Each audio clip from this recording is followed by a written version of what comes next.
But one might ask, how relevant is persecution as a research topic, especially persecution within the U.S.?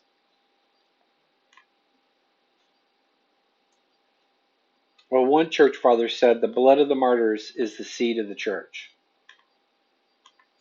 So we see the U.S. is actually an oddity when it comes to persecution within the church. Despite American Christians escaping persecution throughout the country's 250-year history, the majority of the globe of Christian population has not fared so well. In fact, as we discussed, the early church experienced severe persecution for the first 400 years by the Roman authorities from the Jewish establishment and also from social and cultural pressure. These Christians were arrested, were stoned, were put on trial, were thrown into the arena with wild animals, all because of their peculiar beliefs. But by 325 AD, 2 million Christians had been martyred for their faith. Over the course of the 2,000-year church history of Christianity, 69 million have been killed. These Christians were considered cannibals, were considered atheists, were considered enemies of the state, and were often scapegoated by Roman politicians trying to maneuver politically within their own system.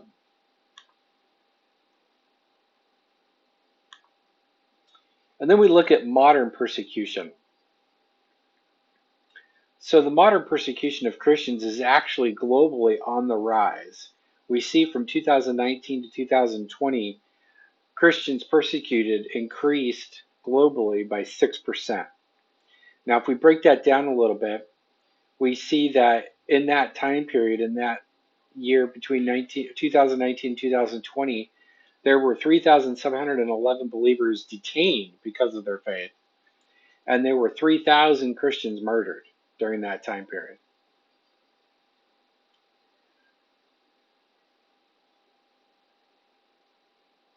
Overall,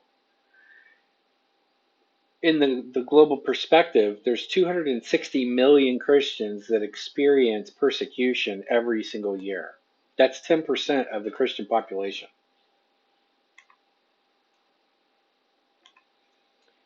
So if we look at this map, this is kind of an overview of what global persecution looks like against Christians. Now we see on the left, starting at the left, top left, we see Canada and the U.S. We don't really see a lot of specific or severe persecution happening in these developed countries. We see a little bit more in Canada with laws being passed under the guise of hate speech, but really it's just a means of persecuting or trying to rein in Christians into the new social order. But in America, we've had the Constitution and the Bill of Rights that have protected Christians and protected religious freedom. But those are starting to, as we can see as of late with the last election and with the aftermath from the election, we can see that that is being eroded at a unbelievable pace. But currently, the U.S. and Canada, Christians in those countries do not really experience severe physical persecution like in the rest of the world. So if we slip down to the south of the U.S. border into Mexico and South America, we see that Christians are persecuted more frequently than in the U.S. or in Canada. And it can be physical and it can be being harassed or persecuted. Some are driven off their lands, have their lands confiscated. And this is primarily not from the government or government officials, but from Catholics. And Catholicism is quite large in Latin American regions, and this is primarily the push behind Christian persecution in those areas.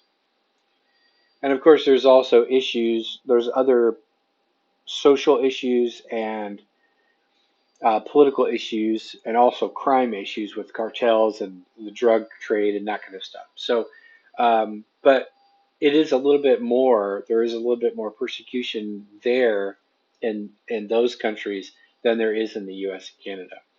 Now we move eastward, and we see in East Africa, we see severe persecution of Christians. We see brutality. We see rape. Uh, we see all sorts of different kinds of physical and severe persecution. Again, not by the government, but by Islamic factions. So, Islamic believers, um, Islamic fundamentalists in these areas, in these regions, do not allow Christians to live, Christians to evangelize. So if you are evangelizing, if you are a pastor, if you are converting, especially if you are converting Muslims to Christianity, they will target you and most likely they will kill you or beat you.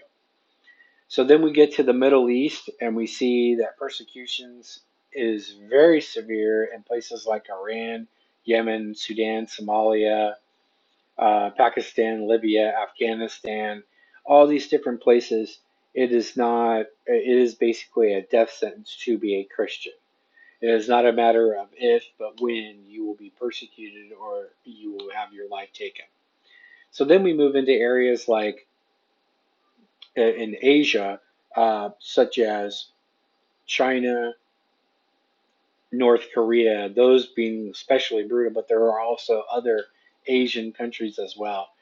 So just like with the Middle East countries like Iran and Yemen and Sudan and Somalia, Pakistan, Libya, these places, the government itself is also involved in the persecution of Christians. But we see no other countries like this that have government oppression like we do in China and North Korea. So in China, we see systematic oppression of by the government against not just Christians, but against all religion. So that includes Buddhism, Islam, Christianity, you name it. They believe they want no religion in their country at all. And they round up people, they put people in prison camps. They back in the 90s, there was a big wave of persecution um, by the government in China against Christians, and then it stopped. And they legitimized the churches. They allowed people to come into the churches and register their churches with the government. But the government had requirements. They had to put cameras in the churches. They had to monitor the churches. They had to say who were members of the church. And of course, then now we see that those steps, those monitoring are being used against Christians, and they're now going in and rounding up all the Christians, and they're cracking down and destroying the buildings where the churches met in, and they're killing the pastors and the members themselves. But no other country on earth is more severe against Christianity than in North Korea. In North Korea, um, there is no there is no church like we see in the US or even in Asia or in China with the hidden churches. In North Korea, it is basically on the individual person's um, doorstep. If they are found with Bibles, if they are found with um, worshiping of any kind of Christianity, you will be killed. And there are several missionaries that work on the North Korean border, and they send balloons over with tracts and with Bibles and that kind of thing to get to the North Korean people. But it is the worst place to be if you are a Christian.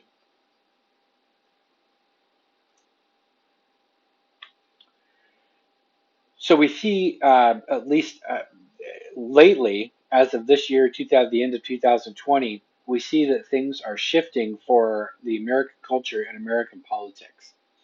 And they always say that politics is downstream from culture, and that is true. For the last 50 years, we have seen a cultural slide towards sin and debauchery and towards a godless ideology. And over the last generation of children that have been raised in this kind of ideology, who have gone to public school, who have then gone to public colleges, secular colleges, we see that they have been brainwashed and they have been manipulated to the point that now they are completely and utterly insane. Their ideology is a godless ideology. It is a secular ideology, and it is quite frankly a demonic ideology. And this indoctrination has led them to outright reject the previous generation's reliance on a universal moral and an ethical compass. And this has been traded for a totalitarian ideology, a top-down governmental authority. In fact, in 2020, many witnessed the rise of the surveillance state. We see centralized electronic systems, we see mass monitoring of raw data, we see near ubiquitous implementation of security and tracking systems in both corporate and residential environments. We see facial recognition technology. We see near universal use of mobile devices by the general public. In fact, persecution is not unknown in the biblical text. In fact, the Bible clearly predicts that the future church will suffer persecution in several places. And let me just read three passages that speak to this from the Bible. So the first passage is 2 Timothy 3:1-5, and it says, "Know this, that in the last days perilous times will come, for men will be lovers of themselves, lovers of money, boasters, proud, blasphemers, disobedient to parents, unthankful, unholy, unloving, unforgiving, slanderers, without self-control, brutal, despisers of good, traitors, headstrong, haughty, lovers of pleasure rather than lovers of God, having a form of godliness but denying its power. From such people turn away." So the Bible tells us, Paul tells us specifically that in the last days, this is what we will see. And this is what we are actually seeing today. We see all of this today. We see in the church, we see out of the church, our entire Western society is being utterly gutted and transformed by this new godless religion. Next verse is from 2 Thessalonians 2, verses 1-3. And Paul states, that day the second coming will not come unless the falling away comes first, and the man of sin is revealed. So this second coming, this falling away, when the man of sin is revealed, is what the previous verse in Timothy just described. It is the great falling away. It is the utter transformation of American culture and global culture from a godless society and culture to a pluralistic society or pagan society. And that is what we are seeing now. And the last verse or passage is Matthew 10:15-25. And it states, "Beware of men, for they will deliver you up to councils and scourge you in their synagogues. You will be brought before governors and kings for my sake, as a testimony to them and to the Gentiles. But when they deliver you up, do not worry about how or what you should speak, for it will be given to you in that hour what you should speak. For it is not you who speak, but it is the Spirit of your Father who speaks in you. Now brother will deliver up brother to death, and a father his child. A child will rise up against parents and cause them to be put to death. And you will be hated by all for my name's sake. For he who endures to the end will be saved." Now we see this also. These three verses are basically a description of what is happening now and what will happen in the future.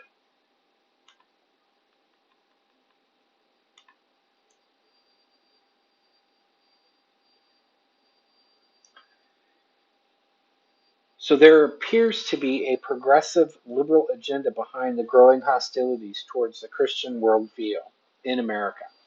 The last example is the theft of the 2020 presidential election, as I already mentioned, through massive voter fraud and governmental corruption. Behind this group behind this agenda is an identitarian group that have infiltrated American culture at all levels, including educational, governmental, and even segments of the church itself. These groups are radical Maoist socialists and have sparked a growing hatred of Christians in the U.S. And as a case study, an article by George Yancey in the Gospel Coalition in 2019 entitled "Is There Really Anti-Christian Discrimination in America?" had some really interesting results. So he surveyed progressives over in several different industries in the United States, medical, journalistic, and also in academia. And of those he surveyed, the American public liked Christians less than any other social groups. 32% of those that he surveyed, Christians were their number one hated group that they had above all other social groups. And in his documentation, he found that more than 50% of those people that he surveyed, those progressives, stated that they would not hire a publicly professing Christian. So if you publicly professed your faith in Christ, whether it be on social media, whether it be on your blog, whether it be in person, or whether you were an active member of a church, if those individuals, more than 50% of those individuals that he surveyed, stated that they would actively discriminate against Christians who were publicly professing Christians. Now, what was even more shocking is, especially in academia, the typical responses that he received back from these progressives about Christians on basically what to do with them. They stated that Christians should be killed, that they should kill them, that they should torture them to death, that they should remove them by Holocaust, rape, or plague. Now, these are Americans responding to what they should do to Christian Americans. It's quite shocking.